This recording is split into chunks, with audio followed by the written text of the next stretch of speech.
Shalom para todos, Yahweh Elohim les bendiga. En este Shabbat de Shekanyah veremos el tema, el hacha de hierro. Yahweh Elohim lo saca del río Maravillas.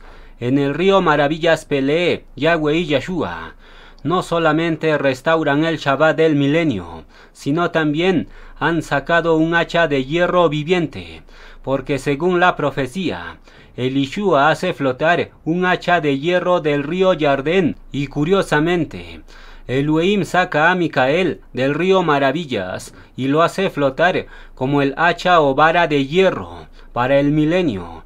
Por tanto, vamos a examinar la conexión profunda que tiene el hacha, porque el malaj relámpago Micael es el hacha que Yahweh y Yeshua han puesto para este tiempo y para el milenio, y existe una riqueza de enseñanza profunda, pero lo vamos a examinar con calma. Primero veamos la introducción. Las enseñanzas de Micael, si ustedes revisan, de los años anteriores, siempre incluían un hachazo. La pregunta es, ¿por qué el portavoz ponía hachazos en sus enseñanzas? Bueno, ese acto profetizó los hachazos que Micael le dio a estos rebeldes, pero sobre todo, ese acto está profetizando el hachazo fulminante que Micael le va a dar al padre de los rebeldes, Lucifer.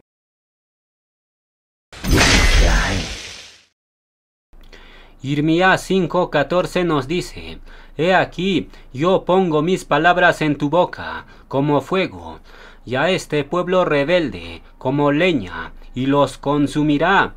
Micael ha sido hecho fuego, sus palabras arden, purifican y fulminan. En cambio, los rebeldes son leña seca, y por eso, al recibir la corrección, sienten que se están quemando. Perciben las palabras de Micael como demasiado duras, incluso más duro que un juicio humano contra un delincuente. ¿Qué significa esto? No es que Micael sea cruel, es que la palabra en su boca es fuego consumidor para los rebeldes. Proverbios 4:18 nos dice, «Mas la senda de los justos es como la luz de la aurora, que va en aumento hasta que el día es perfecto». El camino resplandeciente tiene doble efecto. Para los obedientes, el camino de Micael es luz progresiva, les da claridad, guía y emuná, pero para los rebeldes, la misma luz los fulmina como relámpago, porque expone sus rebeldías de un solo golpe, como un hachazo sin aviso. Matías 28:3 nos dice, «Su aspecto de Micael era como un relámpago». El relámpago no es gradual, cae de golpe, ilumina a todo en un instante y fulmina al que está en oposición. Así es la corrección de Micael en una sola enseñanza, con trueno puro. 3 rebeldes son fulminados al instante y abandonan el grupo. ¿Qué significa esto? La corrección del malaj relámpago cae como trueno sin aviso. En el momento que menos lo esperas, eres fulminado si eres rebelde. La vara de hierro en manos de Micael, Yahweh y Yeshua lo mueven como rayo eléctrico, rápida, certera e inquebrantable. Los rebeldes lo sienten como descarga que destruye, pero los obedientes lo reciben como impulso que enciende su lámpara interior. Judas 1:12 nos dice, «Estos son manchas en vuestros ágapes que banquetean con vosotros, árboles otoñales sin fruto, 2 veces muertos y desarraigados». Los rebeldes fulminados son árboles secos, 2 veces muertos, aparentaron vida por un tiempo, hojas, pero al no dar fruto, la corrección del relámpago los fulminó y reveló lo que realmente eran, árboles secos. Al árbol vivo, Micael lo ilumina, pero al árbol seco lo parte en 2 y lo calcina. ¿Qué significa esto? El camino resplandeciente es prueba de autenticidad al justo, lo fortalece e ilumina, pero al rebelde y al hipócrita lo fulmina. Lucas 3:9 nos dice: ya también el hacha está puesta a la raíz de los árboles. Todo árbol que no da buen fruto se corta y se echa en el fuego. Al relámpago Micael, Yahweh y Yahshua le han hecho el hacha de juicio para este tiempo y para el milenio. Los que abandonaron el grupo han mostrado que nunca fueron árboles de vida, sino más bien fueron troncos huecos listos para la leña. Y por ende, aquí se cumple la profecía de Irmiyá: tú serás fuego, Micael, y ellos serán leña. Entonces, la corrección de Micael es un hachazo selectivo. Cuando un rebelde ya está seco y vacío, entonces un solo hachazo de la palabra lo expone y lo fulmina. El hachazo tiene la misma energía del rayo, corte fulminante, rápido y definitivo. Por tanto, cuando Micael usa hachazos en sus enseñanzas, eso no es ilustración gratuita, sino más bien es lenguaje visual de la vara de hierro en acción. Amós 3:2 nos dice: a vosotros solamente he conocido de todas las familias de la tierra, por tanto os castigaré por todas vuestras maldades. El relámpago es más fuerte para los cercanos. Entre más cerca esté un creyente del proclamador, más alto es el estándar de consagración. Por tanto, los intercesores cercanos a Micael reciben el relámpago correctivo, sin aviso. La vara de hierro no distingue favoritismos. Al más cercano que se revela, lo fulmina primero. Números 16:5 nos dice: mañana mostrará Yahweh quién es suyo y quién es Kadush. Coré y sus rebeldes eran lewitas, es decir, eran intercesores muy cercanos a Moshe, y por ende, cuando se rebelaron, fueron los primeros en ser fulminados y tragados por la tierra. Por tanto, el patrón hoy se repite. Los intercesores que se rebelaron fueron los primeros en ser electrocutados por el relámpago Micael. ¿Qué significa esto? Estar cerca de Micael no es privilegio ligero, es peligro para los tibios, pero honra para el fiel. Lucas 3:9 nos dice: el hacha está puesta a la raíz de los árboles. Micael instruye primero con la espada de Elohim, su palabra. Pero si alguien se revela, entonces ya no queda más enseñanza. El siguiente paso es el hachazo fulminante. Cortar de raíz lo seco, sin aviso, sin espacio a negociación. Job 36:32 nos dice: con las manos cubre el relámpago y le da blanco, objetivo. El malaj relámpago de Elohim no fulmina al azar, siempre tiene objetivo y blanco. Por tanto, el hachazo de Micael es selectiva. No corta el árbol verde, sino más bien fulmina a los intercesores con doblez. Revelaciones 11:5 nos dice: si alguno quiere dañarlos, sale fuego de su boca y devora, fulmina a sus enemigos. El primer testigo Micael tiene un ministerio más agudo. Tiene espada enseñanza y también tiene hacha, juicio sobre los rebeldes. Por tanto, todos los que entren al camino resplandeciente serán probados, primero con espada, enseñanza y dirección, pero si se rebelan, entonces Micael saca el hacha selectiva y los fulmina sin aviso. ¿Qué significa esto? La vara de hierro es selectiva. Yahweh y Yahshua primero revelan con espada y después cortan con el hacha. En simples palabras, la espada aprueba y el hacha sentencia. Entonces el malaj relámpago de Elohim, Micael, combina espada y hacha.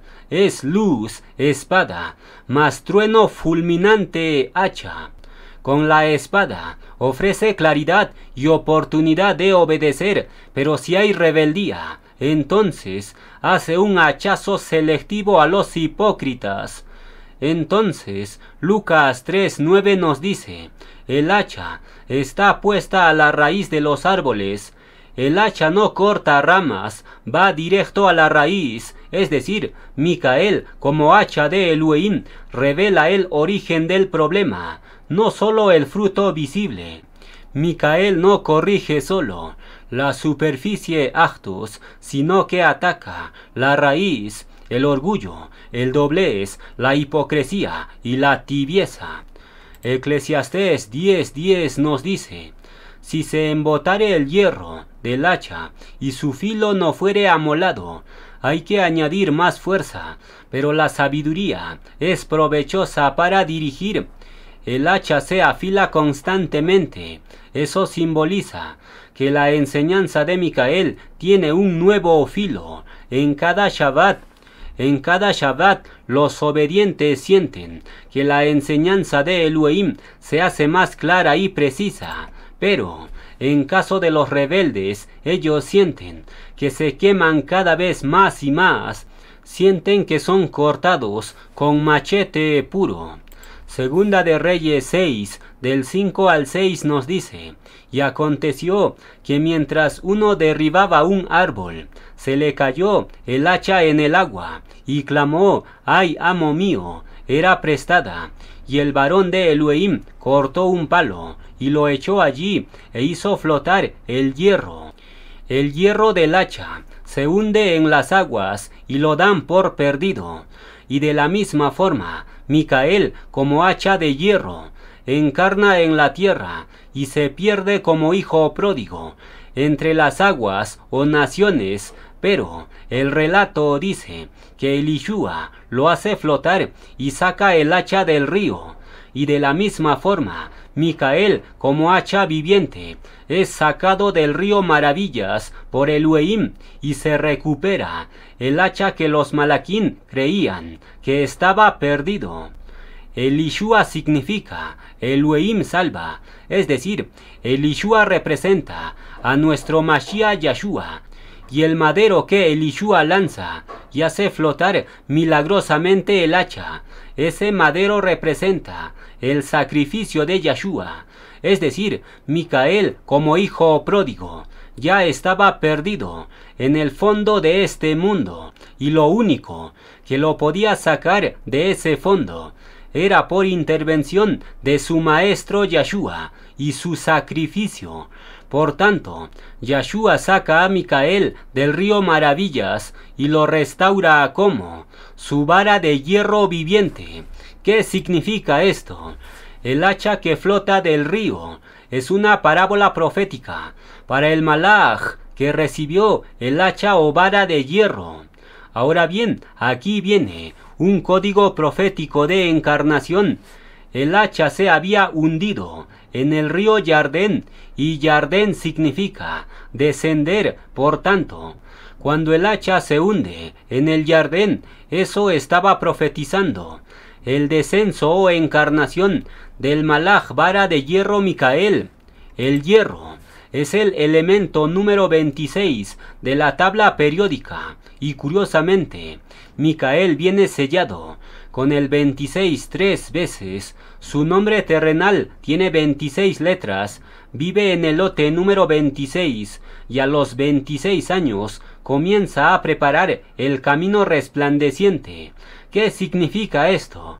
Micael es el hacha de hierro sacado del río, y eso viene sellado por 3 testigos, nombre, lote y misión, sellados en 26 hierro.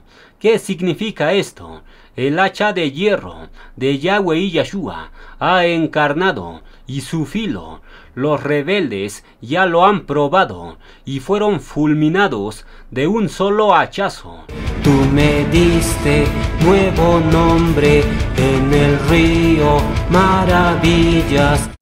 Micael recibe su nuevo nombre en el río Maravillas, es decir, en su inmersión, Yahweh y Yahshua lo levantan de las aguas como hacha viviente. Micael emerge del río como arma viva de hierro, listo para cortar, fulminar y edificar. Entonces, según el relato, el hacha era prestada y se había perdido por un momento, y de la misma forma, Micael fue enviado para restaurar lo que se había perdido, el Shabbat verdadero, y ese Shabbat fue restaurado cuando el hacha emergió del río. Por esa causa, el Shabbat de Micael será guardado con hacha o vara de hierro. El hacha flotó por milagro, y la palabra milagro en hebreo es Pelé, y curiosamente, Micael emergió del río Pelé, Maravillas, y emergió como hacha viviente. ¿Qué significa esto? Micael no emerge de cualquier agua, sino más bien emergió del río, de lo extraordinario, Maravillas. Su ministerio es una maravilla final, algo que rompe las leyes naturales como hierro flotando. Así como el hacha no emergió débil, sino filosa y cortante, de la misma forma, el Shabbat del milenio emergió no con pañuelos, sino con hachazos de autoridad. Los que sigan guardando el sábado claman por vara de hierro. Entonces, el que desprecie el Shabbat verdadero en jueves se enfrenta al filo del hacha, a la vara de hierro. Sacar un hacha del río significa restaurar la vara de hierro que parecía perdida, elevar de lo humano, agua, un malaj divino hierro. Daniel 12:1 nos dice: en aquel tiempo se levantará Micael como hacha viviente, el gran príncipe que está por los hijos de tu pueblo. Yahweh y Yahshua recuperan su hacha y lo levantan del río Maravillas para que fulmine a los rebeldes en una sola enseñanza. La enseñanza anterior fue tan fulminante que 3 rebeldes no soportaron el hachazo y abandonaron el grupo. ¿Qué significa esto? La enseñanza del relámpago Micael es una enseñanza de alto voltaje. Los obedientes lo reciben y son iluminados, pero los rebeldes quedan fulminados o electrocutados. Salirse del grupo significa árbol seco derribado, y ellos se fueron, quejándose y blasfemando. Eso es, leña lista para el fuego. En ello se cumplió Jeremías 5:14 que dice: tú eres fuego, Micael, y este pueblo rebelde es leña, y los consumirás. Proverbios 27:17 nos dice: hierro con hierro se afila, y así el hombre aguza el rostro de su amigo. El hierro se une y se afila con otro hierro, es decir, los creyentes fieles tienen como esencia hierro, emuná fuerte y genuina, por causa de obediencia, y por ende son atraídos hacia el malaj vara de hierro, Micael, pero los rebeldes son arcilla. ¿Qué significa esto? El contacto con el hierro revela tu verdadera esencia. Si eres hierro, te afilas con Micael, pero si eres leña, Micael te parte en dos y comienzas a arder. ¿Cuál es la conclusión? La vara de hierro de Micael es un imán a Reujín, atrae a los obedientes, pero quiebra y repele a los rebeldes e hipócritas. Ahora bien, a Micael, una hermana mayor de edad, le levanta la voz en plena plegaria y le dice: ¿por qué me llamas al final? Yo soy de edad, ¿qué pasó? Y Micael no la corrigió en ese momento, pero eso no significa que la vara de hierro ha olvidado. Claro que no, la vara de hierro siempre actúa en el tiempo de Yahweh y Yeshua. Por tanto, vamos a examinar este caso de rebeldía. ¿Por qué una mujer mayor le levanta la voz a Micael? ¿Qué revela esto? Orgullo en la carne. Se excusa en la carne para exigir privilegio. Y no solo esto, levantar la voz a Micael delante de todos es desafiar públicamente la vara de hierro. La pregunta es, ¿por qué Micael no la corrigió en ese momento? Bueno, Eclesiastés 3:1 nos dice, hay tiempo y ocasión para todo. Esto revela que la vara de hierro no actúa por impulso humano, sino más bien espera el tiempo perfecto de Yahweh y Yeshua, y luego viene el hachazo sin aviso, y la corrección es pública. ¿Por qué? Para que la asamblea tema y aprenda de que no puedes levantar la voz a tu proclamador delante de todos. ¿Qué enseña esto a la asamblea? Que toda rebeldía oculta será fulminada en su tiempo. Esto genera temor kadush. Los demás aprenden a honrar, no a desafiar. En Números 16, Coré, Datán y Abirán levantaron la voz contra Moshe, y de la misma forma, esta hermana levantó la voz contra Micael y por ende reprodujo la rebelión de Coré en miniatura. Si alguien más se atreve a levantar la voz a Micael en plena asamblea, será fulminado sin aviso, porque Yahweh y Yeshua no toleran un acto tan grave. Ahora bien, en este punto surge una pregunta clave. ¿Cómo corregirá Micael a las personas mayores rebeldes? ¿Los tratará bonito por su edad?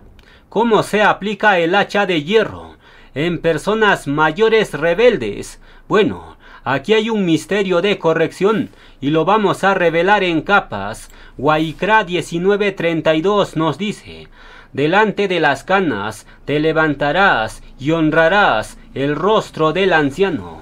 Yahweh y Yeshua enseñan respetar a los mayores, pero ese respeto no significa tolerar la rebeldía. Por tanto, Micael honra la edad, pero si un creyente con mucha edad se revela y le levanta la voz, entonces Micael aplica la vara de hierro sin titubear. ¿Qué significa esto? La vara de hierro no distingue edad. Y Jezquel 9:6 nos dice, matad viejos, jóvenes y doncellas, niños y mujeres, hasta que no quede ninguno. Pero todo aquel sobre el cual hubiere señal, sello, no os acercaréis. El juicio de Elohim, la vara de hierro, fue igual para viejos y jóvenes. La única diferencia fue el sello de obediencia, no la edad. Por tanto, si un creyente con mucha edad se revela y le levanta la voz a Micael, entonces el hachazo de Micael no distingue edad, fulmina a jóvenes y viejos por igual, porque la vara de hierro no hace acepción de personas. ¿Qué significa esto? Irmía 23:29 nos dice, no es mi palabra como fuego y como martillo, hacha, que quebranta la piedra. Si un anciano es humilde, el hacha no lo corta, sino que lo afila como hierro. Pero si un anciano es rebelde, el hacha lo corta como leña seca. ¿Qué significa esto? La edad no libra de la vara de hierro. Lo único que libra es la obediencia y el temor kadush. ¿Cuál es la conclusión? Micael corrige a todos con firmeza, no con tibieza. En el camino resplandeciente, el único escudo es la obediencia, no la edad.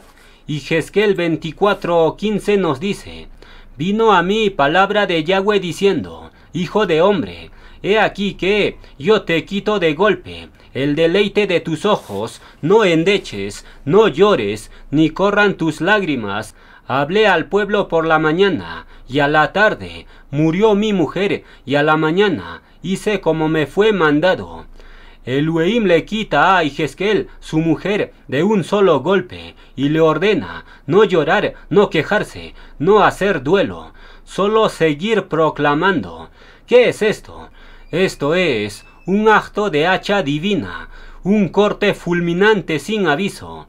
La pregunta es, ¿por qué Elohim le quita a Yehezkel, su mujer, de un solo golpe? ¿Qué misterio existe aquí? Es algo simple.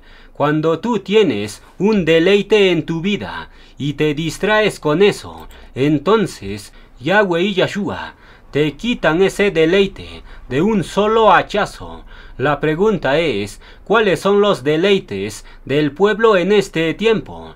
Bueno, son muchos deleites. Por ejemplo, cuando un creyente saca a pasear a su perro y se deleita con el animal y descuida las cosas de Elohim, entonces Yahweh y Yahshua te quitarán ese deleite de un solo golpe, hachazo. ¿Qué significa esto? Cualquier deleite que te aleje de Elohim será cortado sin aviso y de forma fulminante, sea mascota, sea profesión, título o dinero, etc. Entonces, veamos más ejemplos de hachazos en la Escritura.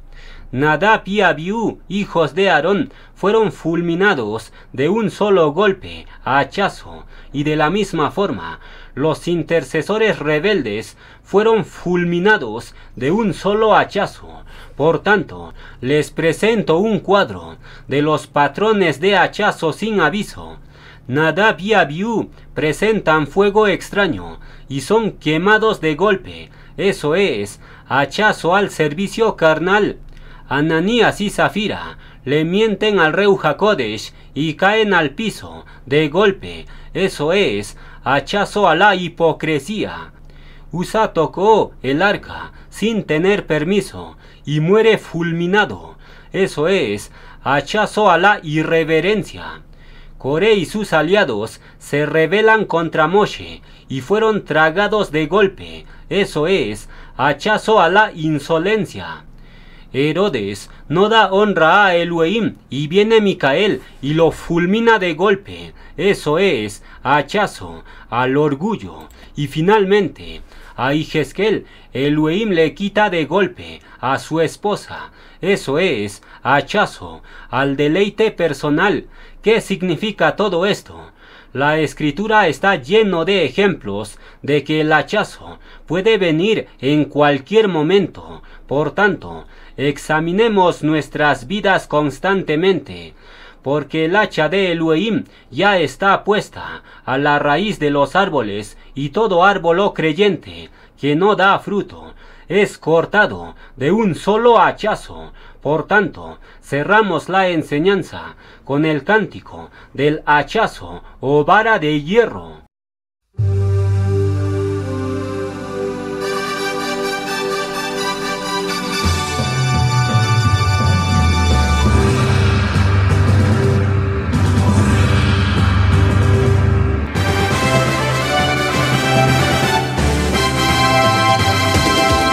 El príncipe se acerca como espada para cortar serpientes y dragones.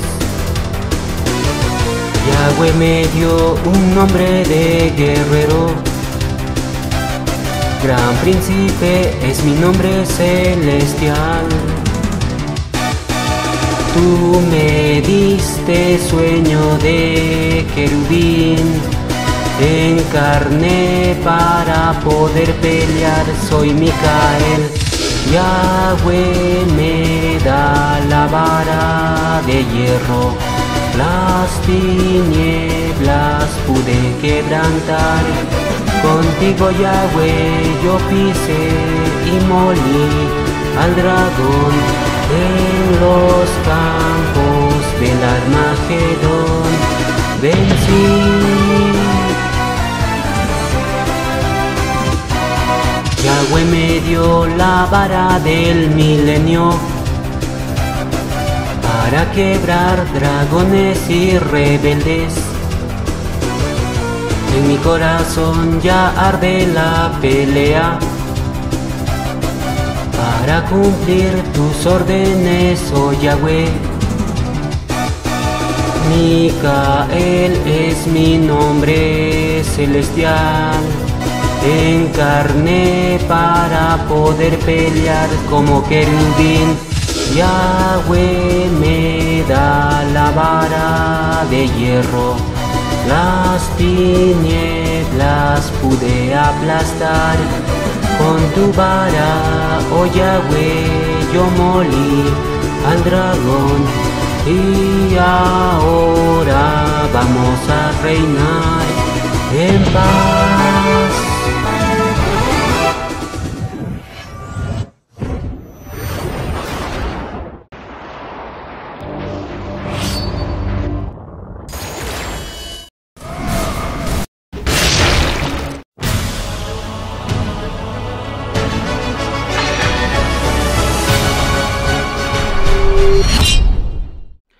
Vamos a continuar con la enseñanza. Ahora haremos un pequeño paréntesis y después continuamos con el hacha de hierro.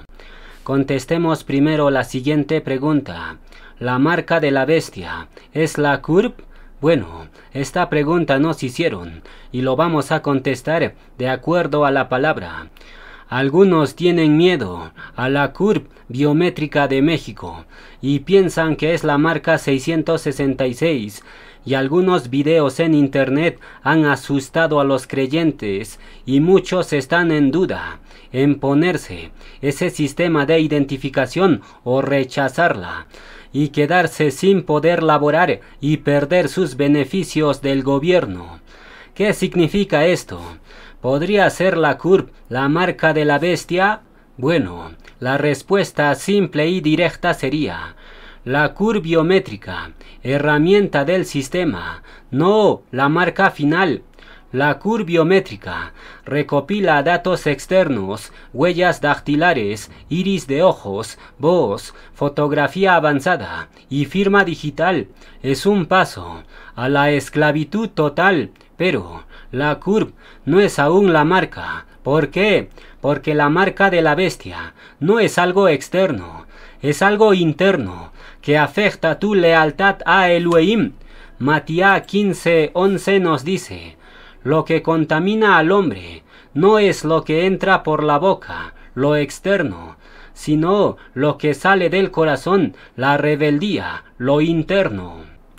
Entregar huellas, iris de ojos o voz no es la marca de la bestia en sí, porque no implica renunciar a Yahweh y Yahshua. Por tanto, la escritura no prohíbe sistemas de identificación, pero el problema comienza cuando ese sistema exige tu lealtad absoluta y te exige negación de Elohim. La marca final no será un sello físico o digital, será un juramento de lealtad a la bestia, y eso es interno y consciente. Por tanto, un creyente puede dar sus datos biométricos, y eso no es vender tu alma al diablo. La marca de la bestia tiene su raíz en lo interno, y obviamente tendrá su manifestación externa, y por ende, la verdadera prueba no será dar datos, sino decidir a quién exaltas, a Yahweh y Yahshua o al reino de la bestia. Ahora bien, algunos conectan entregar los datos con supersticiones diciendo: entregar el iris de tus ojos es abrirle la puerta de tu alma al diablo, y con eso han asustado a muchos. La pregunta es: ¿será esto verdad? Bueno, esta idea viene de mezclar verdades arreujín con supersticiones humanas, y la clave aquí es discernirlo con la palabra, no con fábulas humanas. Matías 6:22 nos dice: la lámpara del cuerpo es el ojo, así que si tu ojo es bueno, todo tu cuerpo estará lleno de luz, pero si tu ojo es maligno, todo tu cuerpo estará en tinieblas. Lo que contamina tu alma no es que otro vea tus ojos o lo escanee, sino más bien lo que contamina tu alma es mirar cosas equivocadas, lujuria de la carne. Por tanto, Hashatán no puede tomar tu alma, solo porque tu ojo fue escaneado, y por ende, lo peligroso no es entregar el iris de los ojos, lo peligroso es que confíes ciegamente en este sistema y te aferres a esta vida terrenal. Eso es lo peligroso. Revelaciones 13:16 nos dice: y hacía que a todos se les pusiese una marca, para que nadie pudiera comprar ni vender si no tenía la marca. Hoy el sistema acumula datos biométricos y no te exigen que renuncies a Yahweh y Yeshua, y por ende, entregar tus datos hoy no es la marca de la bestia, pero mañana exigirán sumisión a Reujín, y ahí sí, para poder comprar y vender será obligatorio arrodillarse ante el dragón. ¿Qué significa esto? La prueba para el mundo entero todavía no se ha activado, porque Yahweh y Yeshua primeramente van a libertar a su pueblo fiel, y después de eso viene la marca de la bestia, y nadie podrá escapar. Por eso Yahweh y Yeshua dicen: velad y haced plegaria, para que seáis tenidos dignos de escapar de todas estas cosas que vendrán. Yahuanán 6:66 nos dice: desde entonces muchos de sus discípulos volvieron atrás, se rebelaron, y ya no andaban con él. El abandono y la rebeldía de los discípulos se menciona en Yahuanán 6:66. Ahí tenemos el número de la bestia, 666. ¿Qué significa esto?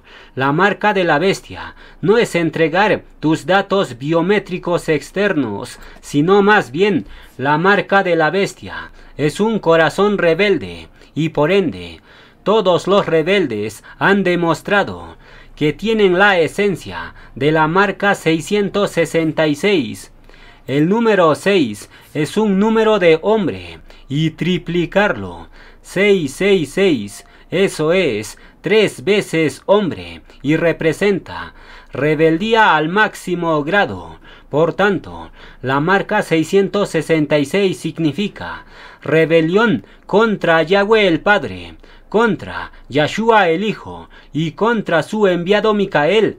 Es decir, la marca 666 es rebeldía completa contra el trono. Daniel 11:32 nos dice: con halagos, lisonjas, corromperá a los que violan el pacto. El dragón no golpea con vara, sino acaricia con palabras dulces. Por tanto, si alguien te lisonjeó y te sedujo con palabras bonitas, entonces esa persona tiene voz de dragón, usa la lisonja que esclaviza. Y curiosamente, un intercesor rebelde que abandonó el grupo, ese intercesor era muy lisonjero, y con una sola llamada sedujo a una hermana. ¿Qué significa esto? Cuídense de los lisonjeros, porque estos lisonjeros tienen reuj de hipocresía, y la escritura lo revela. Salmos 35:16 nos dice: como lisonjeros, escarnecedores y trujanes, crujieron contra mí sus dientes. Los lisonjeros, los escarnecedores y los trujanes se encuentran en la misma categoría. ¿Por qué? Porque son lo mismo. La palabra lisonjero en hebreo es janeb, y janeb significa hipócrita, lisonjero. Es decir, con esto se confirma que un intercesor lisonjero siempre será un hipócrita, y por esa causa la vara de hierro lo fulminó de un solo hachazo. Por otro lado, el Salmo menciona los escarnecedores, y eso representa a los burladores, aquellos que se burlan de la vara de hierro y lo llaman contienda. Y finalmente aparecen los trujanes, y los trujanes representan a gente de teatro, porque aparentan cercanía y dulzura, pero cuando la vara los alcanza, destapa su máscara y los expone. ¿Qué significa esto? Bueno, el Salmo menciona 3 rebeldes claves: los lisonjeros, los escarnecedores y los trujanes, y curiosamente, cuando Micael usa la vara de hierro, aparecen 3 rebeldes y crujen los dientes contra Micael, y estos 3 rebeldes que se fueron encajan perfectamente con estas 3 categorías del Salmo 35:16. El intercesor rebelde era un lisonjero. El otro rebelde varón era un escarnecedor, porque se burlaba de la vara. Y la otra mujer rebelde era un truján, porque era actriz a Reujín. Por tanto, estos 3 colaboradores que se rebelaron y se fueron han cumplido la profecía del Salmo 35:16, porque incluso ese salmo tiene como número 35, y el camino resplandeciente tiene 35 palabras en hebreo. ¿Qué significa esto? Es muy simple. El camino resplandeciente de Yahweh y Yeshua ha revelado y juzgado a un trío hipócrita. Entonces dice el Salmo 35:16, como lisonjeros, escarnecedores y trujanes, crujeron sus dientes contra mí. Y curiosamente, estos 3 rebeldes se van del grupo, quejándose y murmurando. Es decir, antes de irse, muestran sus colmillos, crujen los dientes. La hermana Truján, antes de irse, dice: el proclamador es un falso ungido. Sus correcciones vienen del abismo, y prácticamente se pone a blasfemar en contra del proclamador. Matías 8:12 nos dice: habrá lloro y crujir de dientes. Crujir los dientes siempre está asociado con la rabia contra el ungido y el rechazo de la vara de hierro. Entonces, los lisonjeros, los escarnecedores y trujanes tienen prácticamente el reuj de la segunda bestia, porque esa bestia tenía apariencia de cordero, pero su lengua era de dragón, voz lisonjera, con intención de manipular, pero al portavoz Micael no lo pueden manipular con lisonjas. ¿Por qué? Tiene naturaleza de querubín, fue enviado con vara de hierro, no como hombre almático. La voz de Micael es voz de cordero, habla con verdad, no con emoción. El portavoz nunca tuvo novia, ni siquiera habló con una chica en temas románticos. Por tanto, lisonjear a Micael no te acerca a él, sino todo lo contrario. Te desenmascara de un solo hachazo y te hace convulsionar. Hechos 12:23 nos dice: al instante, un malaj de Yahweh lo hirió, por cuanto no dio la kabut a Elohim, y expiró comido de gusanos. Herodes representa a un intercesor rebelde fulminado, a uno que habla bonito y tiene facilidad de palabra, porque según el relato de los hechos, Herodes hablaba y el pueblo decía: voz divina y no de hombre. Es decir, Herodes dominaba el arte de hablar lisonjas, pero Herodes era un rebelde y fue fulminado de un solo hachazo. ¿Quién lo fulminó? Bueno, la escritura no menciona el nombre del malaj, pero Yahweh y Yeshua han revelado que el malaj ejecutor de juicios es el malaj Micael. Por tanto, Micael fulminó a Herodes en el pasado, y ese acto estaba profetizando lo que Micael encarnado haría en este tiempo. Micael fulminó a su intercesor Herodes, porque ese intercesor hablaba bonito, pero no se sujetaba a la autoridad de Micael, y no sujetarse a una autoridad es lo mismo que no dar kabut a Yahweh y Yeshua, y por ende Micael lo fulmina en una sola enseñanza, y el corazón de este rebelde se llena de gusanos, es decir, entra en corrupción interna, y finalmente cae bajo el hachazo invisible del Malaj Micael y termina cayendo del grupo, se sale. ¿Qué significa esto? Cada profecía del Malaj Micael, Elohim lo está cumpliendo al pie de la letra. Yahuanán 6:60 nos dice: dura es esta palabra, vara de hierro. Desde entonces, muchos de sus discípulos volvieron atrás, cayeron del grupo y ya no andaban con él. Los rebeldes nunca soportarán la vara de hierro y tarde o temprano caen del grupo, al estilo de los ángeles caídos. Los rebeldes caen y son comidos por gusanos, es decir, sus hipocresías Elohim los expone de forma pública y sus caídas se convierten en aviso para toda la asamblea. Si usted tiene gusanos en su interior, entonces tu hipocresía será descubierta.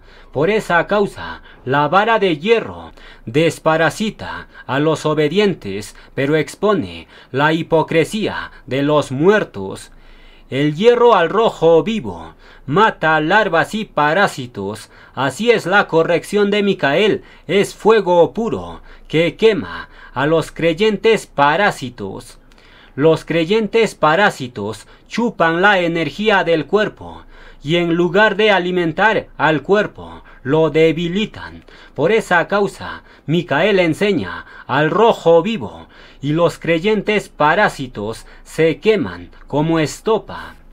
El hierro al rojo vivo se utilizaba como medicina antigua, es decir, cuando una herida estaba infectada y llena de parásitos, entonces se aplicaba hierro al rojo vivo y con eso cerraban la herida y detenían la hemorragia, y cualquier parásito o larva era eliminado de la infección. Por tanto, el hierro al rojo vivo purifica el cuerpo y aunque producía dolor extremo, salvaba la vida. ¿Qué significa esto? La vara de hierro al rojo vivo no es castigo, es medicina que salva al cuerpo o asamblea. La asamblea siente un dolor extremo cuando la vara de hierro está al rojo vivo, pero eso te salva de la muerte. Pero los rebeldes nunca lo van a soportar porque ellos son parásitos, no son parte del cuerpo, y por ende la vara de hierro al rojo vivo los fulmina en un instante.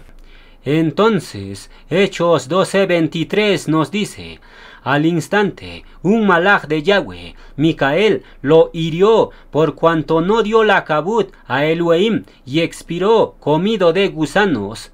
Herodes representa a todo colaborador fulminado por su rebeldía y por ende, en el camino resplandeciente, no te salva tu apariencia.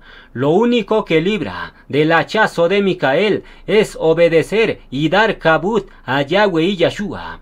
Ahora bien, en este punto, ¿cómo es el trato para los creyentes nuevos? ¿Ellos son corregidos con hachazos o vara de hierro? Claro que no, los hachazos son para los creyentes antiguos que no están dando frutos, pero para los nuevos no viene el hacha, sino el biberón, y lo vamos a revelar en capas. Hebreos 5:12 nos dice: debiendo ser ya maestros después de tanto tiempo, tenéis necesidad de que se os vuelva a enseñar. Y Lucas 13:7 nos dice: hace 3 años que vengo buscando fruto en esta higuera y no la hallo, córtala de un hachazo. ¿Para qué inutiliza también la tierra? A los nuevos se les da leche a reujín, no hachazos. Se les da instrucción con paciencia, biberón, pero para los creyentes antiguos sin fruto, el hachazo es una orden del cielo. Y fíjense muy bien que el hachazo se conecta con el número 3, porque el texto dice: 3 años buscando fruto y luego aparece la orden de cortar con hacha. ¿Qué significa esto? Esto es un código profético, porque Micael en un solo hachazo corta a 3 rebeldes y caen como leña para el fuego. ¿Qué significa esto? Estos 3 rebeldes fulminados en una sola enseñanza representan la higuera estéril, que tenía muchas hojas por fuera, pero no había fruto interno, y el hachazo era inevitable. El número 3 conecta con el patrón del hachazo. Primero es la paciencia, leche, luego la espera, el cuidado, y finalmente viene el hachazo, corte. ¿Qué significa esto? Para los nuevos, Micael aplica la vara pedagógica, leche, pero para los antiguos tibios, Micael aplica el hachazo selectivo, sin aviso. Ahora bien, un intercesor rebelde fue fulminado por su rebeldía y formó otro grupo. Y este rebelde es un Herodes que hablaba bonito, pero no se sujetaba a Micael y por ende fue cortado de un solo hachazo. La pregunta es, ¿qué revela que formó su propio grupo e intenta imitar a Micael dirigiendo por su cuenta? Bueno, aquí existe rebelión contra el trono. Él no fue enviado, sino que se envió él mismo. Es como Absalón, primero roba corazones en el grupo y luego arma su propia carpa de autoridad falsa. Quiere imitar la obra de Micael, pero sin la esencia del hierro. Su grupo es reflejo de otro fuego, un fuego extraño, no encendido por Yahweh y Yeshua. ¿Qué significa esto? El hecho de que este rebelde formó su propio grupo confirma que la traición de él ya estaba desde hace tiempo en su corazón y ahora simplemente lo ejecuta como Judas. Este patrón de rebeldía y traición siempre se repite. Por ejemplo, Coré quiso formar su propia congregación contra Moshe. Jeroboam levantó su propio altar en Samaria con becerros y trató de imitar el altar de Jerusalén. Absalón levantó su propia pandilla para robar corazones, pero todos estos rebeldes murieron en vergüenza. ¿Qué significa esto? Formar un grupo alejado del río es literalmente crear tu pantano y hundirte en tu rebelión. Este rebelde había planeado, estando en el grupo de Micael, formar otro grupo aparte, y Micael destapó esa mentira, pero ahora que ya se salió, ha materializado su traición sin impedimento. ¿Qué representa esto? Este rebelde literalmente es Judas, porque ya estaba incubando su traición mientras todavía comía en la mesa de Micael. Y cuando Micael destapó su mentira de traición, se activó las palabras de Yeshua que dijo: lo que vas a hacer, hazlo pronto. Por tanto, al salirse, quedó libre para materializar su traición. Judas, mientras estaba en la mesa, parecía discípulo, pero cuando salió en la noche, se convirtió en traidor. Absalón, mientras estaba en Jerusalén, fingía honrar a David, pero cuando salió, armó su propio ejército. Coré, mientras estuvo en el campamento, planeaba, y cuando se separó, reunió 250 seguidores. En todos los casos, la salida del grupo es señal de juicio. El que no se sujeta al trono verdadero siempre termina erigiendo un trono falso. Y sumado a esto, el rebelde, antes de salirse del grupo, confesó delante de muchos en la plegaria, diciendo que había sentido envidia de Micael, y luego, para disfrazarlo, él dijo: era una envidia de admiración, no de ocupar el lugar de Micael, pero ahora que forma su propio grupo, confirma su envidia real. La envidia no se puede disfrazar con admiración, porque envidia en la Escritura siempre es semilla de rebelión. Primera de Corintios 13:4 nos dice: el amor no tiene envidia. Aquel que envidia no ama, sino que desea lo que el otro tiene. Por tanto, ahora que formó su propio grupo, su envidia quedó confirmada como ambición oculta. No era admiración, como dijo, sino más bien era deseo de ocupar el rol de proclamador. Primero lo encubrió con palabras suaves, pero luego lo manifestó en acción. Esto lo conecta directamente con Coré, que se levantó contra Moshe diciendo: también nosotros somos Kadushim. Entonces, ¿cuál es el misterio de la envidia en las Escrituras? Bueno, Caín envidió a Abel y eso lo llevó al asesinato. La envidia de los hermanos de Yosef los impulsó a traicionarlo y venderlo. Los principales Kohanim envidiaron a Yeshua y lo entregaron. En todos los casos, la envidia fue el puente inevitable para la traición y la separación. Un discípulo envidioso, tarde o temprano, se convierte en rival o traidor.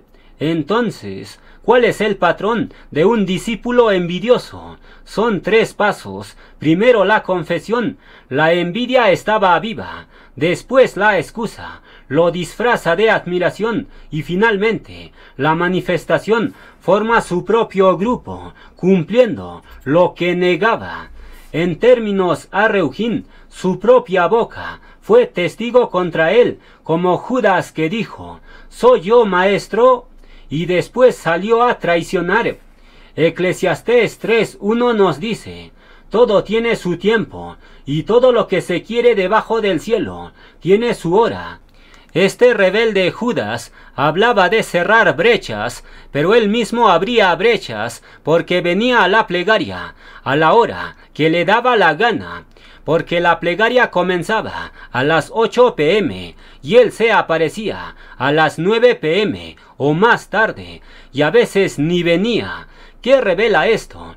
Era un levita falso que actuaba como oveja, no como intercesor, porque una oveja sí puede entrar a la plegaria en el tiempo que disponga, pero un intercesor es un levita que debe entrar a la plegaria y acompañar al proclamador de principio a fin. ¿Qué revela todo esto?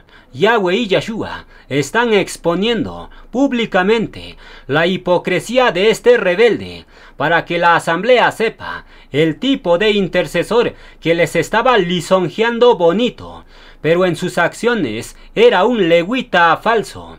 Entonces, Eclesiastés 3:1 nos dice: todo tiene su tiempo, y todo lo que se quiere debajo del cielo tiene su hora. El proclamador inicia la plegaria a las 8 p.m. Ese es el toque de trompeta. Y cuando un intercesor llega a las 9 o más tarde, es como decir: un guardia llegó después que el asalto ya ocurrió. ¿Qué es esto? Un intercesor que entra a la plegaria a la hora que le da la gana. Ese intercesor es un falso guardián, un falso levita. Él hablaba de cerrar brechas, pero él mismo era una brecha viviente, porque entraba a su conveniencia, y esa acción Yahweh y Yeshua no pueden tolerarlo en un intercesor. Una oveja sí puede entrar y salir según el tiempo que dispuso, pero mínimamente una oveja se queda 1 hora en la sala de plegaria y después normal puede salir, pero un intercesor tiene más responsabilidad, porque Yeshua dijo: al que mucho se le da, mucho se le demandará. Por tanto, un intercesor que entra a la plegaria a la hora que le da la gana es un intercesor, Nadab y Abiú, y ellos fueron fulminados por desordenados. Por tanto, el juicio que Yahweh y Yahshua le hicieron a este falso intercesor no fue por capricho, sino más bien fue por su negligencia, y la negligencia se juzga con vara de hierro. Por tanto, cerramos la enseñanza con el cántico de la vara de hierro.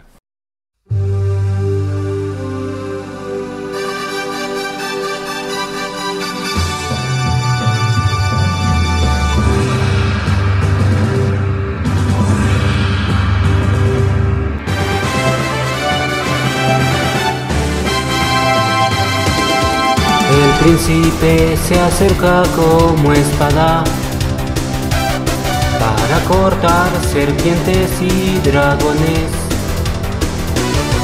Yahweh me dio un nombre de guerrero. Gran príncipe es mi nombre celestial. Tú me diste sueño de querubín. Encarné para poder pelear, soy Micael. Yahweh me da la vara de hierro, las tinieblas pude quebrantar.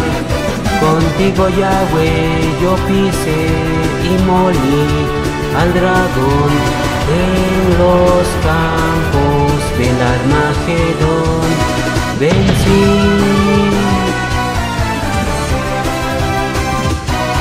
Yahweh me dio la vara del milenio para quebrar dragones y rebeldes. En mi corazón ya arde la pelea para cumplir tus órdenes, oh Yahweh. Micael es mi nombre celestial. Encarné para poder pelear como querubín. Yahweh me da la vara de hierro, las tinieblas pude aplastar. Con tu vara, oh Yahweh, yo molí al dragón. Y ahora vamos a reinar en paz.